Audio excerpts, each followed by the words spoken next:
Para investigar a natureza da experiência, nós podemos pegar o exemplo de uma árvore. Quando nós olhamos para uma árvore, nós experienciamos a percepção visual. A percepção não é nunca apenas sobre a árvore.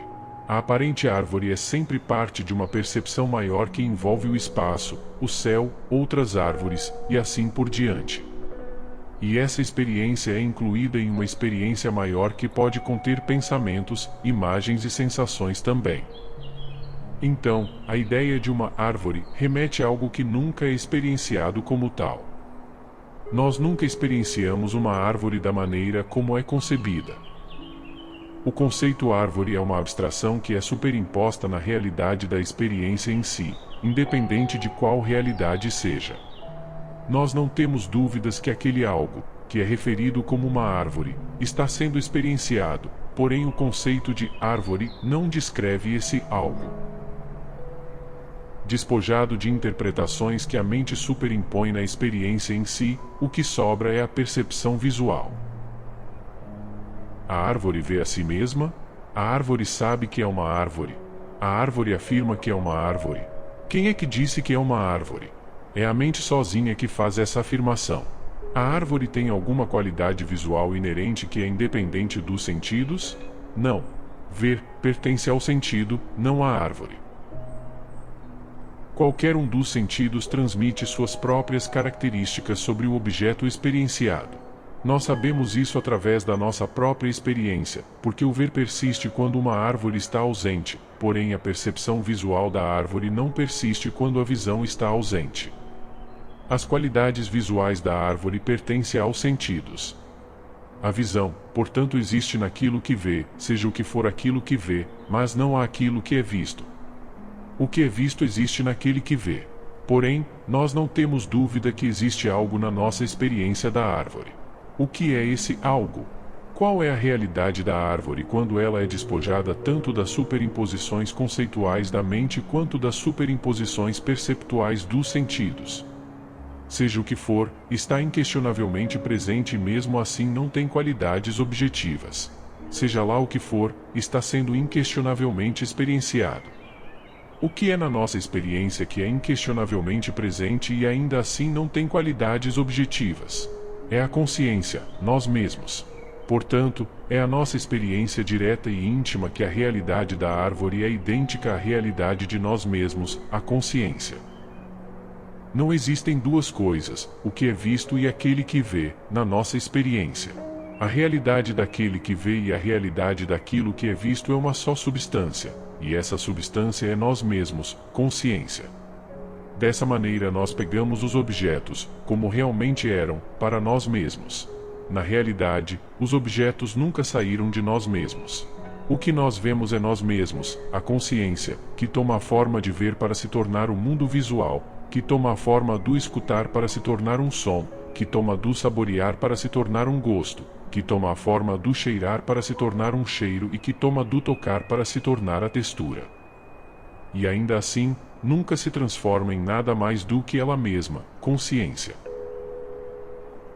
Se olharmos para nós mesmos da maneira como olhamos a árvore, também deixaremos de conhecer profundamente quem somos. Uma das características desse engano é o medo da morte. O remédio para o medo da morte é muito simples. Você tem medo de adormecer à noite?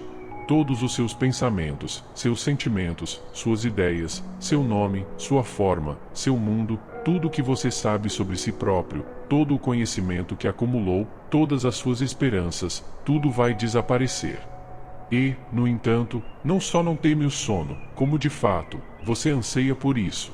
Por que é que você anseia por isso? É um alívio tão grande quando tudo desaparece. É um fardo tão grande carregar isso durante o dia inteiro.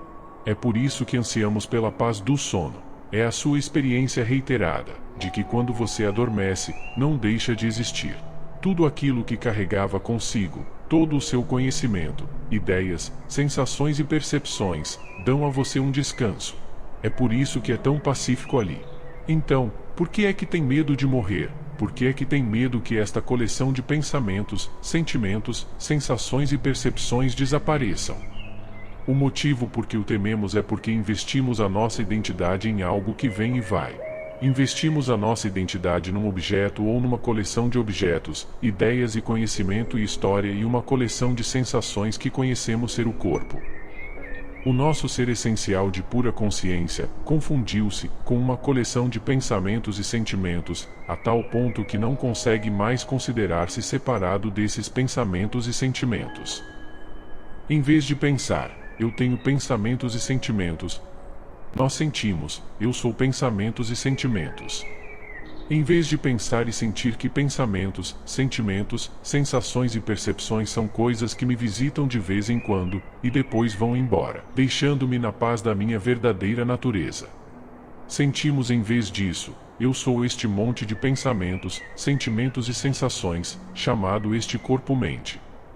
Por conseguinte, quando isso desaparece, o que acontece frequentemente, sentimos que um pouco de mim vai embora com isso porque investi a minha identidade neles. Sentimos que eu vou desaparecer ou eu vou morrer. E isto é um dos aspectos essenciais do ser desassociado. Outro aspecto essencial do ser desassociado é que me falta alguma coisa.